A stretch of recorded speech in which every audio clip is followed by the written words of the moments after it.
Dear students, we are going to discuss the sample paper of mathematics issued by CBSE in the year 24-25.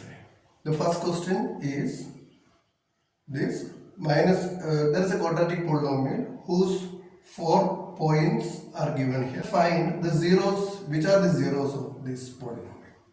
So first of all, we should know what is the meaning of zero. Zero of a polynomial. What is the meaning of zero of a polynomial? Zero means the value of x which makes the polynomial zero. The value of x which makes the polynomial zero. When we write the coordinates, normally we write x comma y. Here we can also write x comma, in place of y we can write p of x. So here also it is given as coordinates like this. If you compare this x comma p of x with this, which value of x which makes the polynomial 0? If you look at the first, when x is minus 6, the second value stands for the polynomial becomes 0. So minus 6 is the value of x which makes the polynomial 0. So one of the 0 is minus 6. And if you take the second point, x is 0 but the polynomial is not 0. So polynomial is not, the second coordinate is the polynomial's value. Here the polynomial is not becoming 0. So x value, even if x value is 0, the polynomial's value is not 0. So x is equal to 0 is not making the polynomial 0. The next value of x is 4, which makes the polynomial 2 minus 20. It is not becoming 0. So x is equal to 4 is also not the 0 of the polynomial. If you look at the fourth coordinate, again when x is 6, the polynomial becomes 0. So the next coordinate, next 0 is 6. Option D is the correct answer. Minus 6, 6 are the two values of x which makes the polynomial 0. You can also write the same by using the graph. Using the graph also we can do this.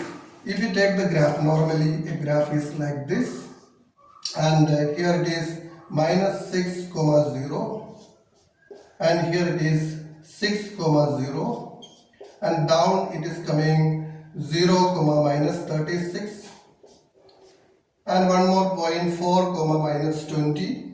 Okay, if you x is 4 and y is minus 20 somewhere here, we can take 4, minus 20, and if you join all these points, it will be a parabola like this. So what are the values? Okay, normally when we say zeros, where the graph is intersecting with the x-axis. This is x-axis. On x-axis, on which points they are meeting, these are the zeros. Or normally the question is how many zeros the polynomial has, or we can say number of zeros. This is the most common question in the board exams. How many zeros this graph is having? How many places it is intersecting with the x-axis, not with the y-axis? In how many places the graph means the parabola or straight line or any other curve which intersects with the x-axis. It is intersecting at 2 points, so it has 2 zeros. This is the most common question, but this time the question is little bit advanced, and these are the 2 points where they are intersecting with the x-axis, and what are the values of x at those positions? The first value of x is minus 6, which makes the polynomial 0, because every point on the x-axis y coordinate is 0. So the polynomial becomes 0 here. At that time, what is the value of x? It is minus 6, and the other value of x where the graph intersects with the x-axis, there what is the value of x? It is 6. So this way also we can find the zeros. Either by using the definition of zeros we can do, or from the graph we can find the zeros. And actually in the board question paper it is written minus 36. It is not the correct. It is minus 30 is mentioned, but it should be minus 36. Okay, let's go to the second question. A pair of equation. This is a pair of linear equation in two variables. It is mentioned that this pair is inconsistent. What is the meaning of inconsistent? Means this pair of equations has no solution. They have no solution. There is no solution for this pair of equations. So what is the condition for pair of equations which are inconsistent? When the equations are inconsistent, the condition is this: a1 upon a2 is equal to b1 upon b2, which is not equal to c1 upon c2. This is the condition for inconsistent pair of linear equations in two variables. Here, what is a and what is b and what is c? A means the coefficient of x, b means the coefficient of y, and c means the constants. Here, a1 means coefficient of x in the first equation. Coefficient of x in the first equation. a2 means coefficient of x in the second equation. So these are the two values of a, that is a1 and a2. We can write it is 3 upon 6, which is equal to, and these are the two values of b. They are the coefficients of y. They are b. We can write minus k with sign. We have to write minus k upon 10 is not equal to c1 upon c2. The constants c's, they are the c's, c1 and c2. But the rule is that either both c's should be on the right side or both c's should be on the left side. If one is on right and one is on the left, you have to make both the constants either on the left side of the equal to sign or on the right side of the equal to sign. So it is 7 by 3. And you can check the first part is 3 by 6. If you cancel out, it will become 1 upon 2. This 1 upon 2 is not equal to 7 upon 3. You know 1 upon 2, its decimal form is 0.5 and 7 upon 3 is 2.33. So these two values are not equal. And normally we take only the equal portion. The first two parts are taken normally and we solve it like this. Therefore 1 upon 2 is equal to minus k upon 10.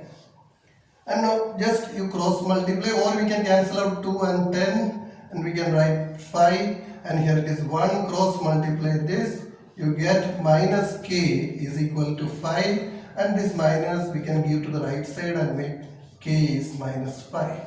This is option B in the question paper. Okay, I hope you got it. Let's move to the next question. Okay, let's go to the third question. Third question is, we are given with 4 statements A, B, C, D. Which of the option is not true? The question is, which one of the option is not true? So, the first statement is, a number of secants can be drawn at any point on the circle. So, first of all, we should know what is a secant. And before that, this is a circle. And if you join any 2 points of a circle, what is this is called? It's called a chord. Okay, if you join any 2 points of a circle, that line segment is called a chord. If you extend a chord in both the either directions or in 2 directions, if you extend, what is this is called? It is called a secant. Or we can say secant is a line and which is having 2 points common with the circle. Or secant is a line which cuts the circle in 2 distinct points. So the question is, a number of secants can be drawn at any point on the circle. So suppose we are taking this point A. Through this A, how many secants we can draw? This is not the only one. You can draw a secant like this. It is also having 2 points common with the circle. You can draw another secant through A. So through this point A itself, you can draw infinite number of secant. So a number of secants can be drawn at any point on the circle. It's a true statement. Okay, the second option is only one tangent can be drawn at any point on a circle. So this is a circle. So what is a tangent? Tangent is a line which is having only one point common with the circle. Only one point common with the circle. If a tangent and a circle have one point in common, it is called a tangent. A line and a circle is having one point. And this point is called a point of contact. And this line is called a tangent. So, at this point, let it be A, how many tangents we can draw? At this point A, we can draw only one tangent. So, only one tangent can be drawn at. Okay, if you try to draw another line, it may be a secant. It cannot be another tangent. So through A, we can draw only one tangent.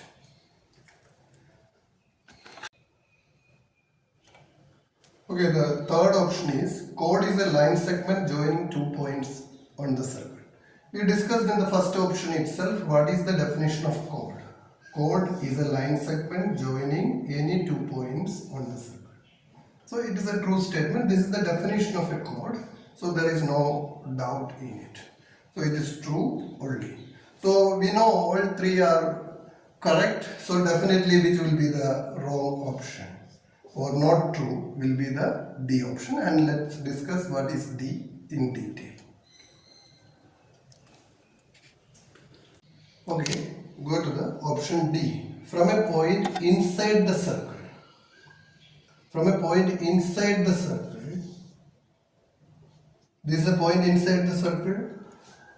Only two tangents can be drawn. Can you draw any tangent from inside the circle to the circle? If you draw, what it will become? If you draw a line from a point inside the circle and you draw it, it won't become a tangent. What it is going to become? It becomes a secant. So, this is not the correct. You also know that A, B, C options are correct. So, definitely D option will be wrong. That is one way. The other way is that you draw and check it. Or how can we make this statement correct? If you change instead of inside, if you make outside. Then if you take any point outside the circle, then you can draw how many tangents to the circle. You can draw two tangents to the circle. This is one way you can correct this statement. Change inside to outside. Or if it is inside, you can make it correct. You change only two to no tangents can be drawn. Okay? If it is inside, no tangents can be drawn. Okay? Clear? So this is not true. The option D is the required option for this question. Okay, let's go to the question number 4. It is given a linear polynomial 7n minus 4 which is representing the nth term of an AP. Nth term, normally we can write an is equal to 7n minus 4. Some places it is written tn is equal to 7n minus 4. So I am writing here an. So we have to find the common difference of this. There is an easy way. Always nth term will be a linear polynomial. What is meaning of linear? It's the degree of n is 1. So it is linear. Whatever is the coefficient of n, that will be the common difference. So we can, if you know little bit, what is the common difference? We can write common difference is 7 directly we can write from this. And if you go in detail, what is the meaning of this 7n minus 4? What is the meaning of 7n? We can leave that minus 4 for a while. 7n means 7's multiples we can say. Or 7's table, multiplication table. If you write 7's table, you know it is 7, 7 1 is 7, 7 2s are 14 and 7 3s are 21, 7 4s are 28, it goes like this. This is the meaning of 7n. But every term is reduced by 4. So we have to write 7 minus 4 is the first term, that is 3, and here also minus 4 it is 10, and here also minus 4 it is 17, and here is minus 4 it is 24. It goes on like this. It means 7's multiple minus 4 or 4 less than 7's multiples. So this is an AP. And we have to find D. How much it is increasing? Here it is an increasing AP. So from 3 to 10, how much it is increased? It is increasing by 7. So plus 7. Here it is how much it is increased here. It is again 7. Here it is how much it is increased. It is plus 7. So the common difference is 7. Or we can write this is A1 first term, and this is second term, and this is third term, and this is fourth term. We can write D is A2 minus A1. One term minus the previous term. 10 minus 3, it is 7. This way also we can find. Or if you want to do as you normally do, we can find what is A1 like this. What is A1?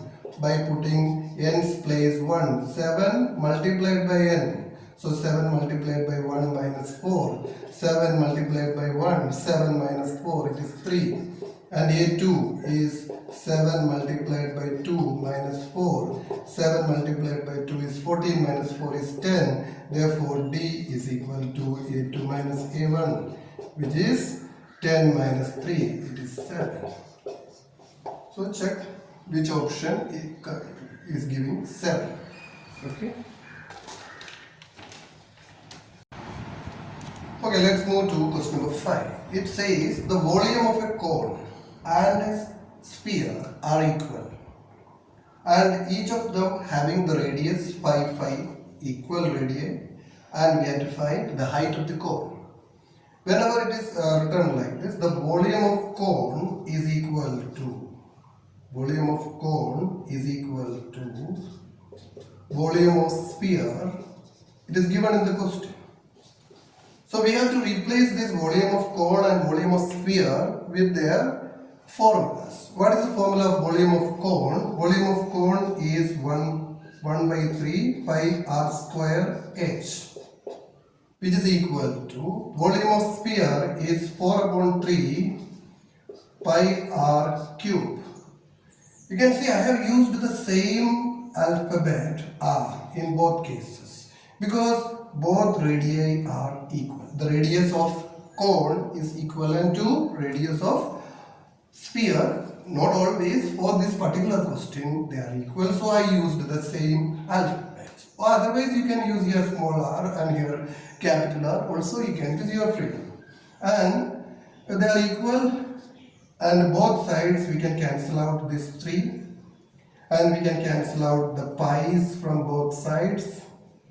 And here r's are equal for the sphere as well as for the cone, and we can cancel out r square, and r cube means r square into r. So 2 r's are cancelled out from both sides. So what is remaining here is h is equal to 4r is remaining. So height of the cone is equal to 4 into what is the radius of the cone. Radius of both of them is 5 only, so we can write 5 centimeter. The answer is 20 centimeter. Height of the cone is like this. So whenever any formula is like volume, area are given, so we have to write their formulas, corresponding formulas, and then do the normal calculation. You will reach the answer. Okay. Okay. Let's go to question number 6. It is given tan theta's value is 5 by 2. Using this, we have to find the value of this expression. 4 sin theta plus cos theta, 4 sin theta minus cos theta. If you look at the numerator and denominator, they are almost equal, only differ in plus and minus. Or we can say the numerator and denominator are comparable, almost equal, only difference in signs. In this case, and you know what is tan theta? There are two ways or many ways to do this. One of the way I am saying, tan theta means sin theta upon cos theta. Sin theta upon cos theta is equal to 5 upon 2. So tan means sin by cos. So if you divide this numerator and the denominator both by cos theta, if you divide the numerator and the denominator by cos theta, it will become like this: 4 sin theta.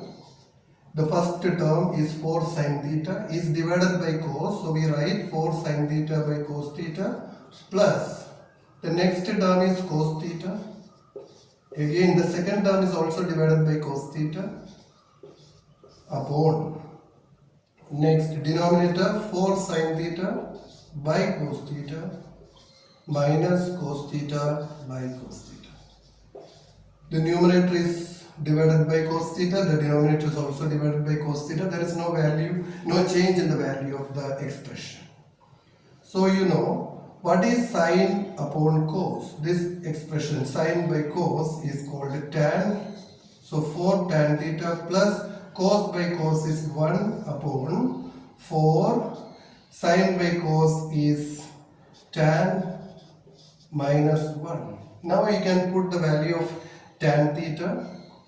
Tan theta is 5 by 2. So we can put here 4 into 5 by 2 plus 1 divided by 4 multiplied by 5 by 2 minus 1.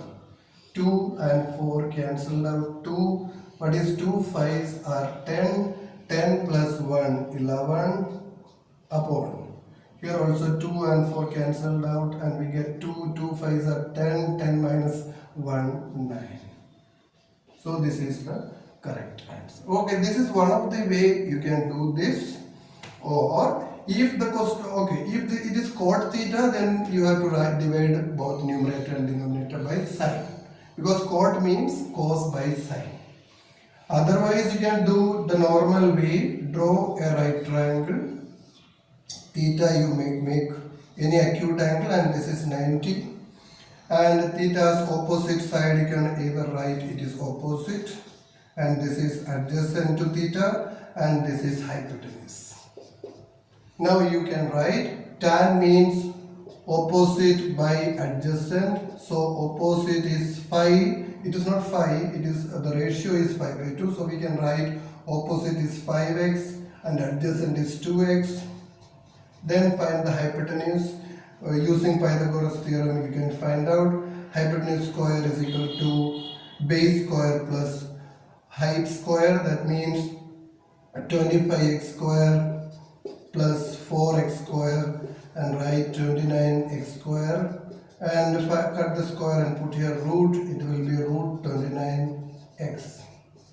Then find the value of sine. Sine means opposite by hypotenuse, cos means adjacent by hypotenuse, and then put the values. They are little bit longer, but if you do this way it will be easy. When we do it this way, whenever tan is given or cot is given, their value is given and an expression is given, there the numerator and denominator are perfectly equal involving sine and cos, differ only in plus and minus.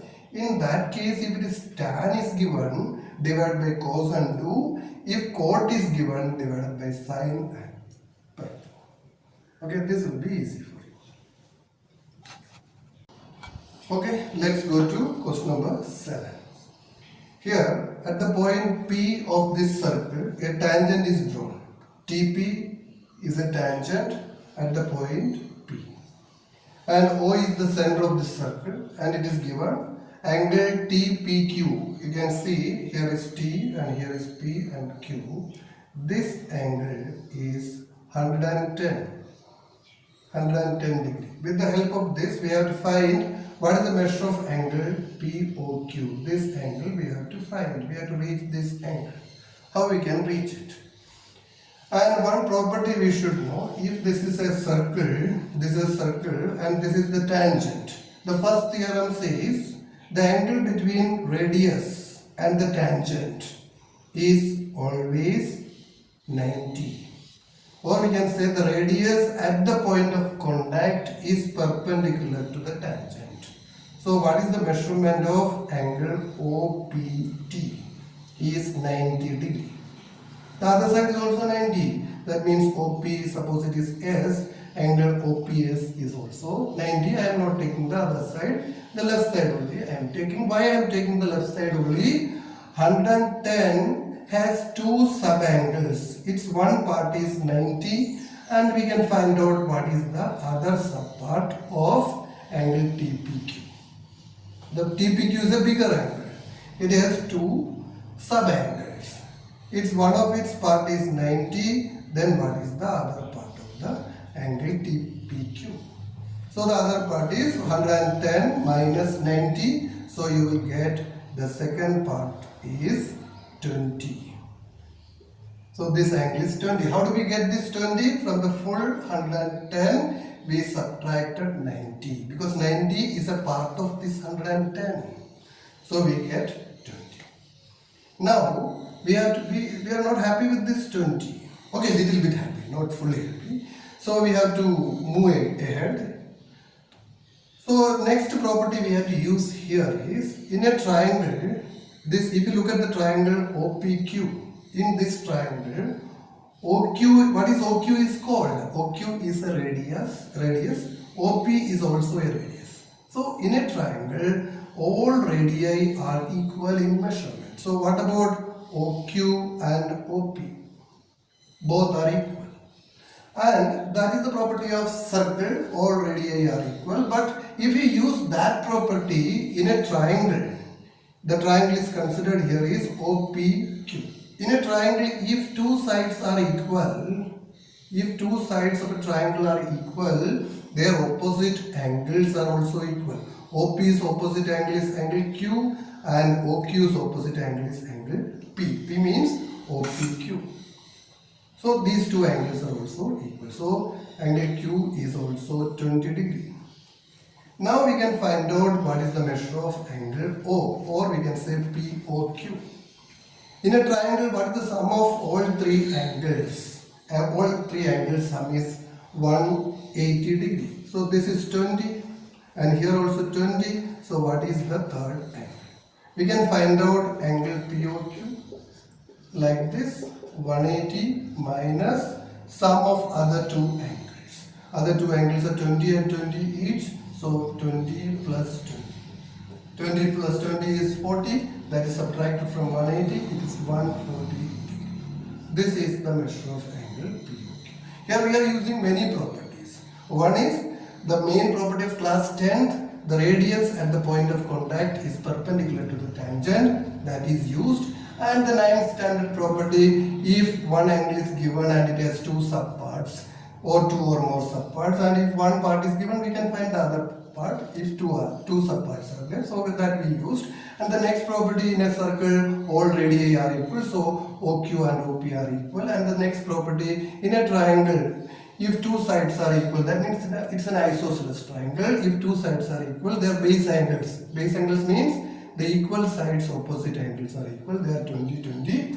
One is 20, so the other base angle is also 20. Base angle means the angles opposite to equal side. This is one side.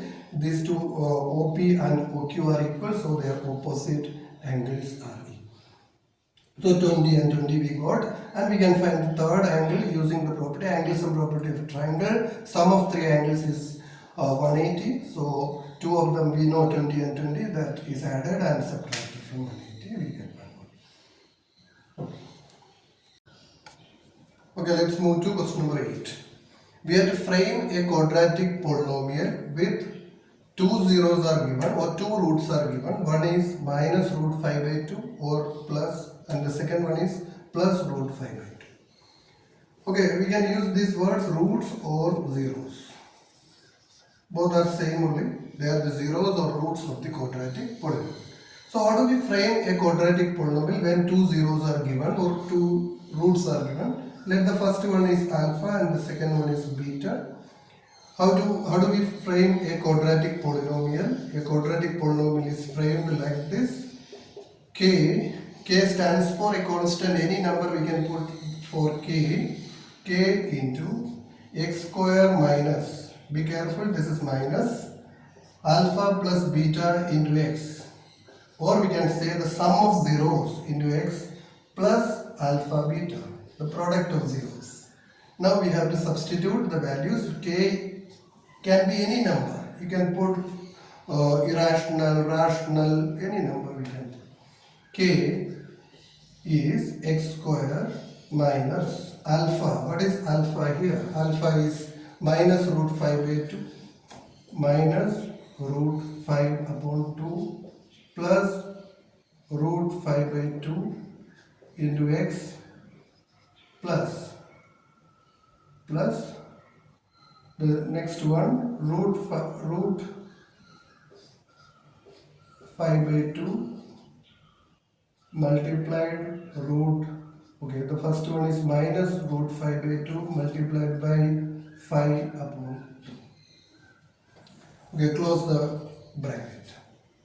It is equal to k into x square. This is minus root 5 by 2 plus root 5 by 2. They get cancelled out and that becomes 0. These two gets cancelled. When a negative number is added to the positive number, if their absolute values are equal. Absolute value means the numbers are same, the signs are opposite, the result is 0. Because 2 minus 2 is 0, like that root 5 by 2 minus root 5 by 2 is also 0. 0 into x, that means this x term gets disappeared from it. And here is a plus sign and here is a minus sign, and plus into minus it becomes minus, and this term disappears because 0 into x is 0. Minus root of 5 by 2 into root of 5 by 2, both are same roots, then the roots will disappear and it will become 5 by 2. The quadratic polynomial is this, k into x square minus 5 by 2. But if you look at the options A, B, C and D, none of them is matching with this. So what we are doing, we are putting k either 1 or 2, depending. Most of the classes, the teachers have taught you like this. If there is any denominator here, for example here it is 2, that 2 you have to put for k. But you try with 2, if you put 2 here and do this, x square minus 5 by 2 multiply by 2. If you open this bracket with 2, you will get 2x square minus 2 multiplied by 5 by 2. 2 gets cancelled and 2x square minus 5. And you see, even after solving this, we are not getting any answer which is given in the options. So what we will do? We have to, in our schools and many schools, the teachers are teaching like this, k should be, we should take the value of k, whatever is the denominator. If there is any denominator appears inside the bracket, that denominator you should take as k. It is not only the value of k can take any value. You can take 1 also for k. So if you take 1 for k, this is also the polynomial, this is also correct. K can take any value, k can take root 2, k can take root 3, k can take 1 by 2, any value. But we should get a polynomial which is given in the option. Okay, so if you look at the first option, in first option x term is there. But definitely in this, there is no x term. So the first option is not the correct option. And if you look at the last option, there also x term is there. It tells the first and last option, that means A and D are wrong. So we can eliminate this A option and D option because they are having x terms.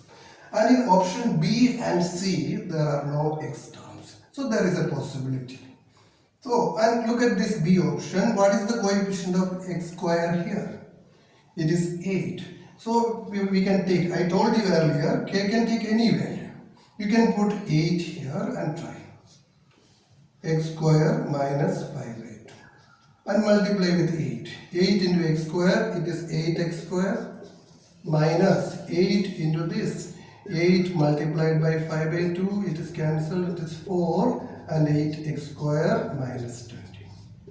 So this option is the correct option. And you can try with 15 also and try this. When you multiply by 15, 15 is not cancelled out by 2. When you write 15 here and multiply multiplied by 15 inside, the fraction again appears. So here is no fraction. So option C is wrong. Like this we can. So from this we should understand that k is not only 1, many a times we feel k is mostly 1 or k is the value of the denominator. Not only those two, any number except 0. Don't take 0. If you take k is 0, it becomes a 0 polynomial. Don't take 0. Other than 0, any value k can take. Rational also, irrational also, you can take. Depending on the option, you have to work. Okay?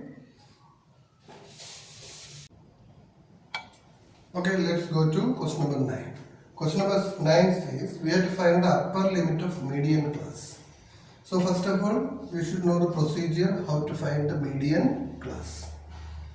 So to find the median class, we should write the cumulative frequency. Cumulative frequency. So how do we write the cumulative frequency? To write the first frequency here 5 and add 5 and this 9. 5 plus 9, it is 14.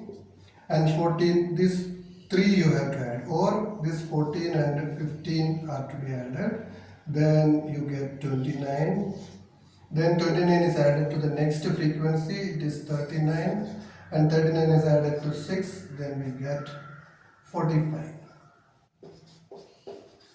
Okay, like this we have to write the cumulative frequency. And this last value of the cumulative frequency is called n. n is 45. Okay, this is the way we are finding the median. I am not explaining what is median right now. Okay, that all you know it. To find the median class, first of all, we have to write the cumulative frequency. How do we write the cumulative frequency? Write the first frequency here, then add the next frequency with this. 5 and 9 are added, then you get 14. Then 14 is added to 15, then you get 29. Then 29 is added to 10 and get 39. 39 is added to 6 and we get 45. The last value is 45. It is the sum of all frequencies, or we can write it is n is 45. Then take n by 2. This is the procedure we are using to find the median when a class interval is given like this. N by 2, 45 by 2. You all know 45 by 2 is 22.5. So n by 2 is 22.5. This is a main number. This is very important. You have to take this value 22.5 in your hand and ask the first cumulative frequency. What is the first cumulative frequency? 5. Is this 5 greater than this n by 2's value? N by 2 is 22.5. Is 5 greater than 22.5? No, 5 is not bigger. 22.5 is bigger. And then ask the next. Is it next cumulative frequency is 14? Ask this 14 whether this 14 is more than n by 2. N by 2 is 22.5. 14 is not bigger. And next one, next cumulative frequency you take and check whether it is more than n by 2, 22.5. Yes, the first cumulative frequency which is more than n by 2, that class interval is the median class. In which cumulative frequency its cumulative frequency is more than n by 2's value. What is the value of n by 2? It is 22.5. And we have to, don't start from the right side and do it. You have to start from the first cumulative frequency. You check 5 is the first cumulative frequency and check with n by 2 and 5 is not bigger than 22.5. Next cumulative frequency 14 is also not bigger than 22.5. But the next cumulative frequency is not. All others are definitely more than n by 2. And where the first cumulative frequency, which is more than n by 2, comes, that class is the median class. So median class is this class. After getting the median class, the question is, what is the upper limit of the median class? What is the upper limit here? 30. So the answer is 30. 30 is the answer. Okay, And then you can find the median using the formula of median. All of you know what is the formula. Okay. Okay, let's discuss question number 10. Okay, we have to find out which type of triangles are AOD and BOC. One is AOD, another is BOC, or which type of triangles we have to mention. And here it is given OD is equal to OE. You should note that O is not the center.